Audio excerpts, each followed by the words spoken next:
Ow, my face!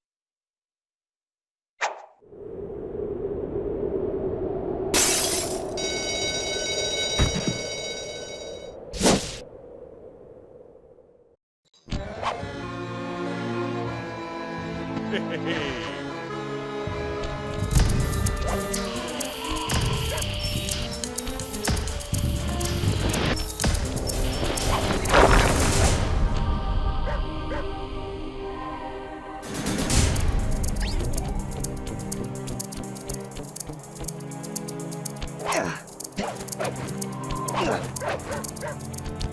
Yay! Yeah! Hello, everyone, and welcome to Let's Play Sly Cooper and the Thievius Raccoonus.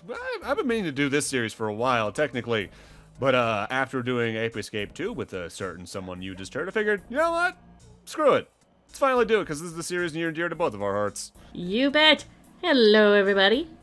My name is Dove. I am joining Turk on this little adventure because the Sly Cooper series is so good. So very good. I love it so much. I've said this a couple times before, but this is the series that effectively got me my PS2, even if it wasn't until the third game that happened. This is going to be following a lot of standards from my other LPs, but we're going to be silent during cutscenes because there are a lot in this game. Also, I had to do a transition there because my controller wasn't working. I remember that distinctly. Sly! Come in! Sly! Do you read me? Yeah, I read you. Loud and very loud. Sorry, I'm a little nervous. Trying to break into police headquarters does that. Get over it, Bentley. You're safe in the van. I'm the thief here. I've got to steal that file from Inspector Carmelita Fox. Well, count on me to be your eyes and ears, buddy. Got their security system totally scoped. To get inside, you're gonna have to go through that air vent. All right, I'm going in. And don't forget you got me at the wheel, Sly. All you gotta do is grab the file and get back to the van. We'll do the rest. Just keep that engine running, Murray. I'll be down in no time.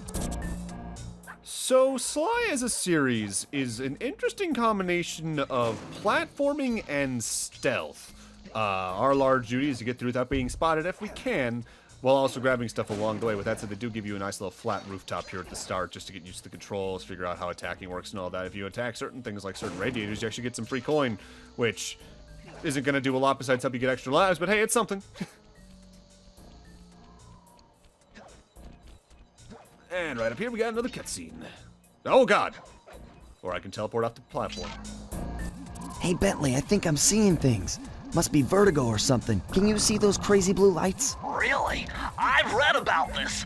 Master raccoon thieves are able to sense thieving opportunities, which manifest themselves as unexplainable blue auras.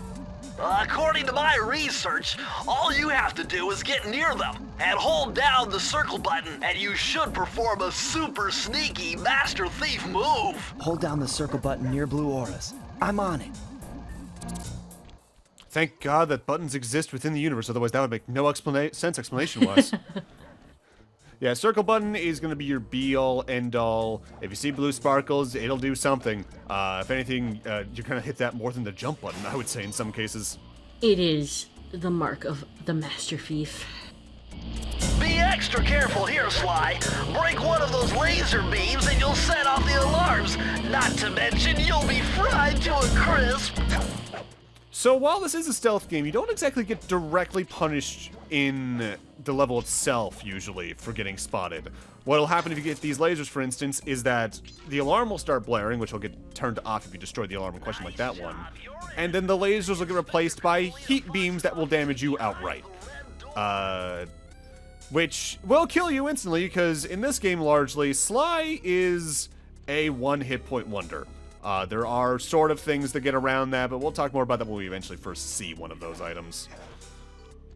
Also, I'm only just now realizing that wanted poster back there was actually a named character. Huh. That door must be super reinforced, Sly. Bentley is going to be talking to us throughout several levels to kind of give us the lowdown on what's happening.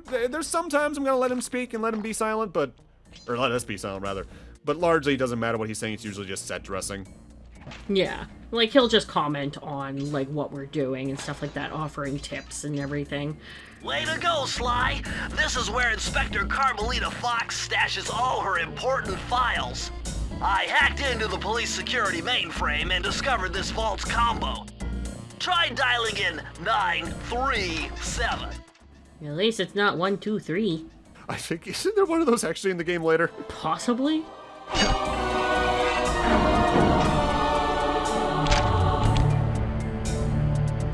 Nice job! You got it!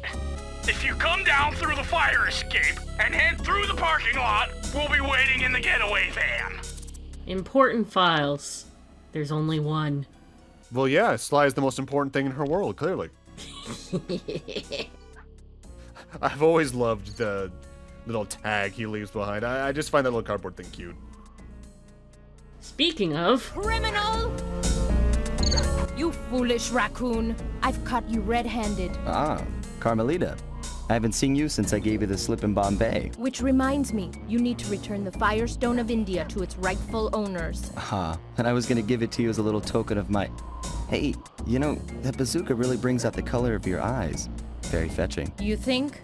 This pistol packs a paralyzing punch. You ought to try it. Might snap you out of your crime spree. And give up our little rendezvous? Plenty of time for that once you're safely behind bars. Love to stick around and chat, but I just dropped by to pick up this case file. I think you've had it long enough.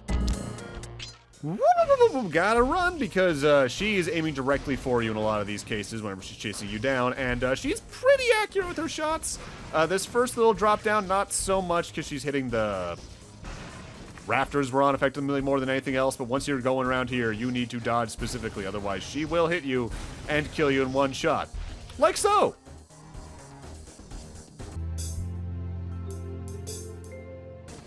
Ah, that was weird. What was that? I feel like our adventure ended for a second. That was a weird alternate timeline.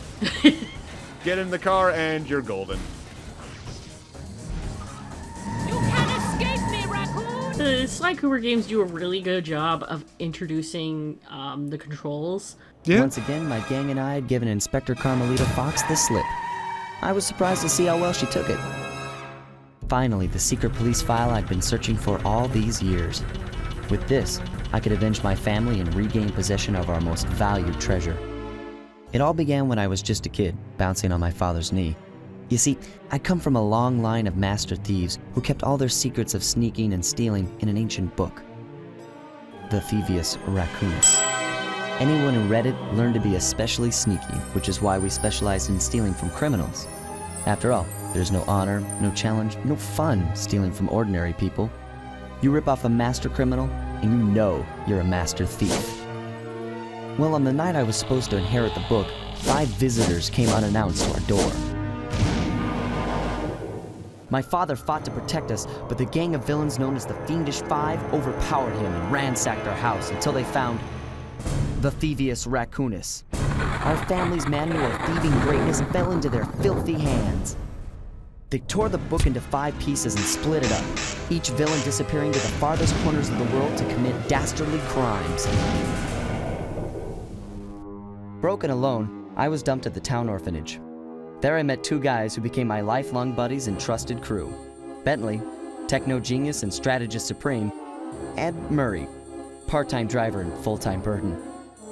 Together we pledged to track down the Fiendish Five, avenge my father, and steal back the Thievius Raccoonus. I knew I was about to face the toughest test of my life. On this mission, I would either become a master thief like my ancestors before me, or fail and allow my family name to bite the dust. That was a nice piece of work back there at police headquarters, Sly. Come see me if you want to check out any of your old movies. I've got them all here on my computer. Use the left analog stick to move around the hideout and the X button to select things. So, welcome to our hideout. It's effectively our main level select. We're using this to get from world to world, but you can only get to the current world you're on. Bentley is effectively your cutscene manager, as he said, and you don't really need to visit him that often. No. Why not? Sure, thanks, Murray. Let's get on in with Chapter 1.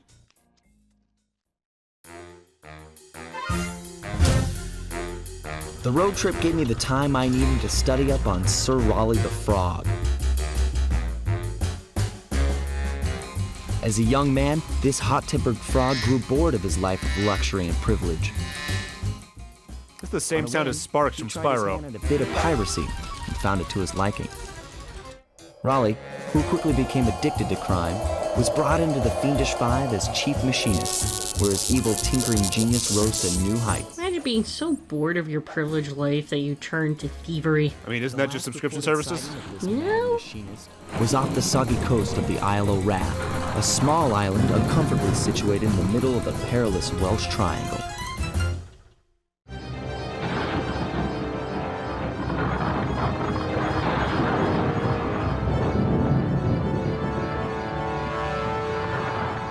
The Welsh Triangle.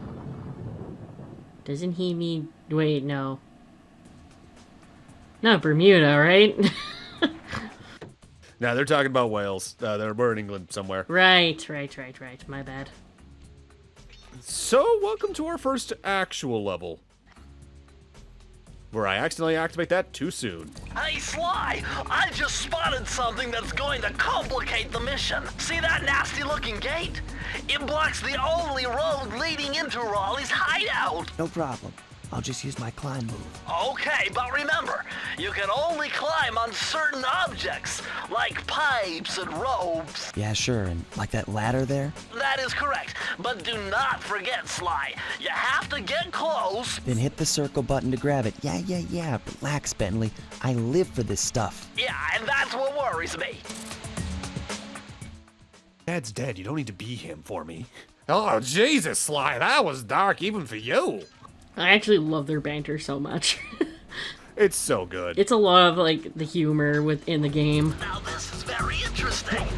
The message you just found appears to be some sort of clue. I'll decipher it here in the van. In the meantime, see if you can find any more clues. The more I have, the easier it'll be to crack the code. Bentley, I can barely hear you. You're talking so quietly. In fact, why am I whispering everything?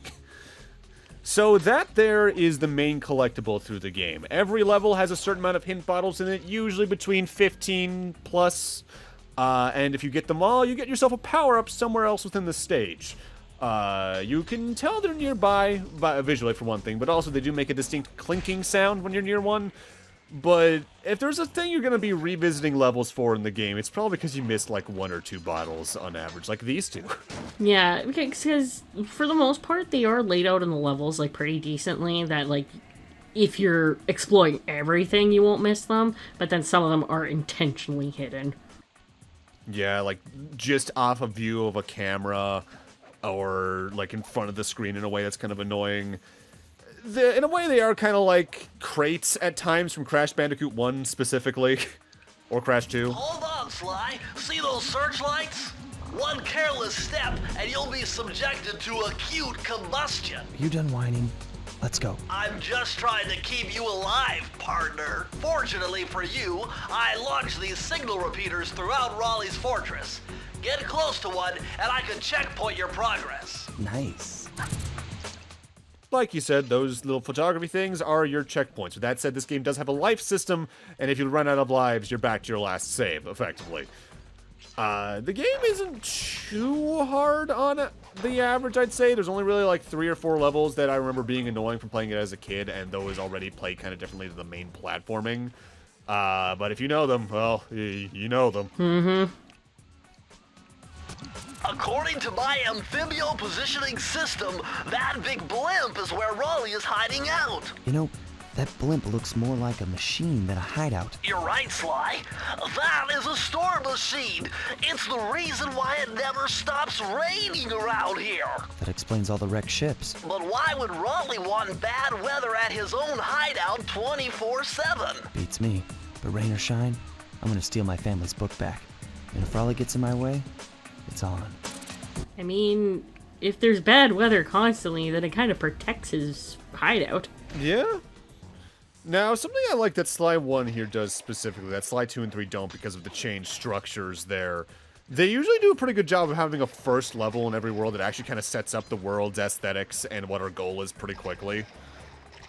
Compare that to, like, Crash Bandicoot or Jak and Daxter, where it's a lot of just, I'm not going to say wandering in the case of the latter, but definitely a lot more game first, setup second. To get over the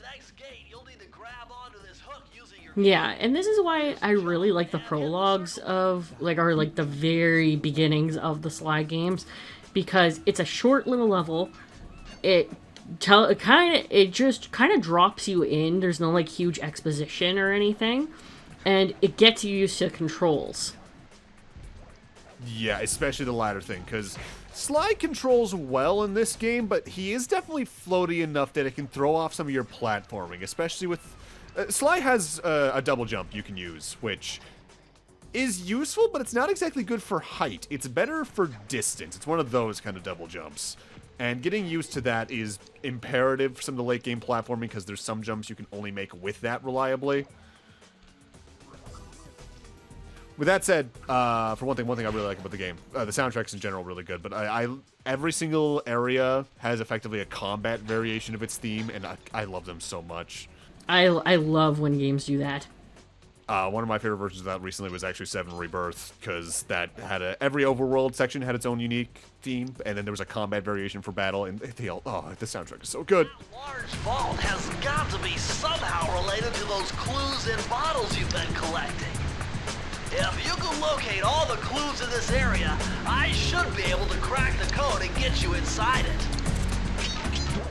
As Bentley just said, our goal for getting every single bunch of bottles is that every level, effectively, has its own vault, and you can only open it if you crack all the bottles. Is it worth doing? Yes. Because clearly, 20 bottles, it's just a tiny scrap of paper. Yeah. My favorite thing about this is that, honestly, given how these particular vaults work, it probably wouldn't even be that hard for you to just rotate all 1,000 total combinations. It wouldn't even take you that long, but gameplay. Can you even, like, activate them without getting all the clue bottles? You can investigate it and start messing around with it, but it will not open, I think, unless you have all the bottles of a given level. So, in this case, I actually missed a bottle way early on, and this is the kind of thing that's what we were talking about earlier. Sometimes there's just some hidden off to the side, like this, that, if you're not looking carefully, you'll glance over. You found it, Sly! That's the final clue to crack the code! Now find that vault, and I'll give you the instructions to open it! You may have noticed I took a hit there and didn't die, unlike what I said earlier. If you may have paid attention, I had a horseshoe in my back. We'll talk more about that, though, next part, I think. The clues have led me to believe that the code for this vault is 792.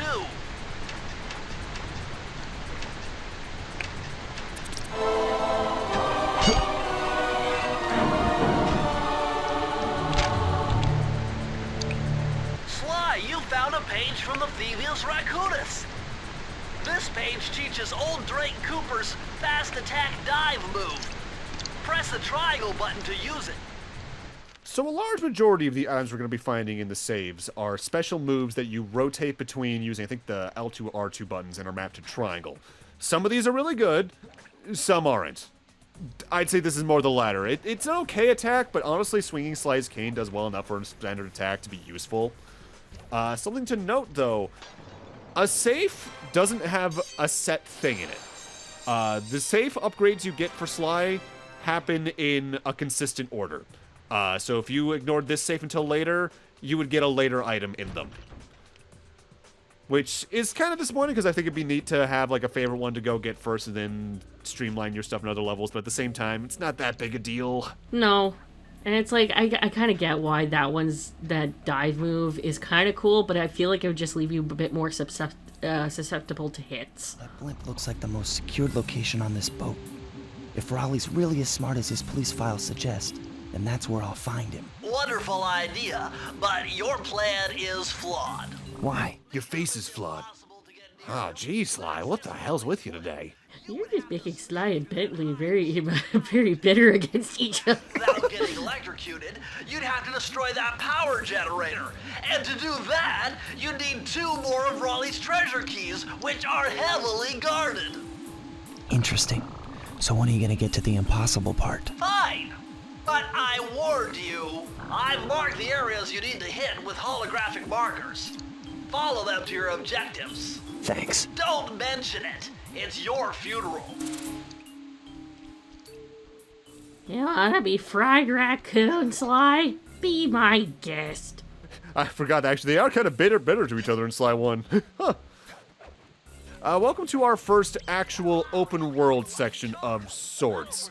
The way this game structures is that you have minor hub worlds between levels that you can go into in various orders, whatever order you like, but you do need to do every level in an area before you finish it, kind of deal. I see, chaps. My heartiest congratulations to you all. The storm machine has sunk its 50th ship last night, and the loot has already been unloaded. Our operation is moving along splendidly, with the possible exception being the gross negligence displayed below decks, and I demand the boilers stay at full pressure at all times. If you lazy, lowbrow, technically incompetent pack of gutter snipes did your jobs right, we'd have sunk 100 ships by now. But of course, 50 boats is a fine achievement. Carry on, my boys, carry on. I love the intercom stuff so much. They characterize the villains so well. Oh yeah, and like in every game, I feel like the VAs killed it. Yeah, like two and 3 just are such a sharp incline upwards for the voice acting quality too. It gets nuts. But with that, we're gonna need to end this off here. Thank you guys for watching, and in part 2, we're gonna be past a lot of the intro cutscenes and actually get to see a lot more gameplay. See you guys then. Blah blah.